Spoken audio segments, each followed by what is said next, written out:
Hi friends, welcome to my channel Dhanu Telugu vlogs.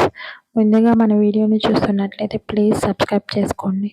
Karthika మాసంలో కేదారేశ్వర స్వామి వ్రతం అంటే కార్తీక నోములు అంటారు. ఈ కార్తీక నోముల్ని మేము ఎలా చేసుకుంటామో ఈ వీడియోలో చూపిస్తున్నాను. ముందుగా ఒక పీఠాన్ని సిద్ధం చేసుకుని దానిపైన నీళ్లు చల్లుకుని తుడుచుకున్న తర్వాత ముగ్గు వేసుకోవాలి. ముగ్గు వేసుకున్న తర్వాత పీటకి పసుపు రాసి కుంకుమతోటి బట్టలు పెట్టుకోవాలి.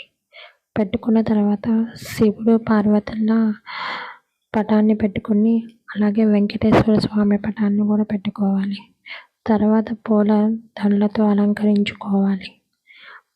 పూలతో అలంకరించుకున్న తర్వాత మేమైతే ఇక్కడ పందిరిని ముందుగానే సిద్ధం చేసుకున్నాము. తర్వాత దీపారాధన కుందలను కూడా పెట్టుకున్న తర్వాత పసుపు వినాయకుడిని చేసుకోవాలి. పసుపు వినాయకుడికి బొట్లు పెట్టుకుని తర్వాత మరికొన్ని పువ్వులతోటి నిండుగా పీఠాన్ని అలంకరించుకోవాలి. ఇక్కడైతే పందిరికి 5 రకాల పళ్ళని కట్టాము. అలాగే గారెలు బూరెలను కూడా కట్టాలి. అలాగే ఎండు ఖర్జూరకాయలు, వక్కలు, ఎండుమిరపకాయలు, పసుపు గమ్మలను కూడా ఈ పందిరికి కట్టుకోవాలి. అలాగనే ఈ పందిరికి కూడా పూలదండలతో అలంకరించుకోవాలి. ఈ నోములో ఎర్ర కలివే పువ్వు కూడా అతి ముఖ్యమైనది. తర్వాత మరింత పువ్వులతోటి అలంకరించుకోవాలి. ఈ నోములు కార్తీక మాసంలో 2వ సోమవారము ఈ నోములు నోచుకుంటారు. దీపాలలో దీపారాధన నూనె వేసుకుని అలాగే ఒత్తులను కూడా వేసుకుని వెలిగించుకోవాలి. కార్తీక మాసం శివుడికి ఎంతో ఇష్టమైన మాసం కాబట్టి ఎక్కువగా ఈ మాసంలోనే ఈ నోములు నోచుకుంటారు. ఇక్కడ మరికొన్ని దీపాలను కూడా వెలిగించుకోవడానికి సిద్ధం చేసుకుంటున్నాను. అలాగనే పూలతోట అలంకరించుకుంటున్నాను.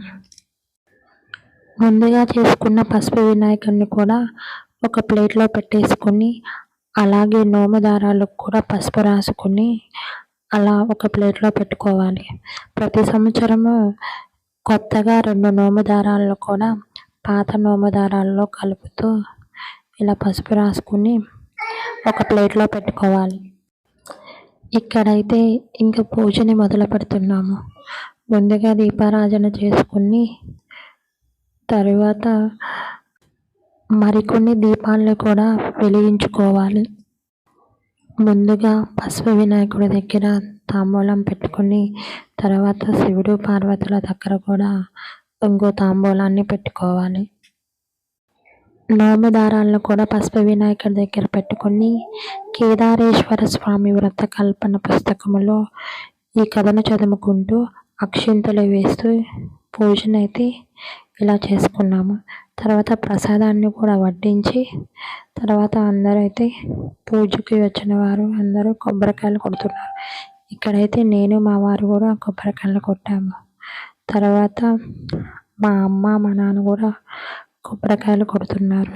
ఇలా అందరూ కొబ్బరికాయలు కొట్టిన తర్వాత ఇక నోము దారాలను కూడా కట్టుకోవాలి. ఇక్కడ ప్రసాదంగా మేము బెల్లపన్నం, గారెలు, బూరెలు, పరమాన్నం అలాగే బెల్లం ఇలాంటివి పెట్టాము. ఎవరికి శక్తి కొలది వాళ్ళు పెట్టుకుంటారు. ఇక్కడ హారతిని కూడా ఇచ్చేసి తర్వాత నోము దారాలని అందరూ కట్టుకోవాలి. అలాగే పాత దారాన్ని కొత్త దారం కూడా కలుపుకుని ఇలా నోము దారాలు అందరూ కట్టుకుంటారు.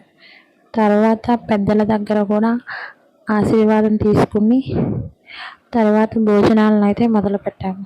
ఇక్కడ భోజనాలకు వచ్చేసి మేము పప్పు, చారు అలాగే నైవేద్యం, గారెలు, బూరెలు, పులిహోర, పరమాన్నం ఇలాంటివి అయితే పెట్టాము. నచ్చితే ప్లీజ్ సబ్స్క్రైబ్ చేసుకోండి.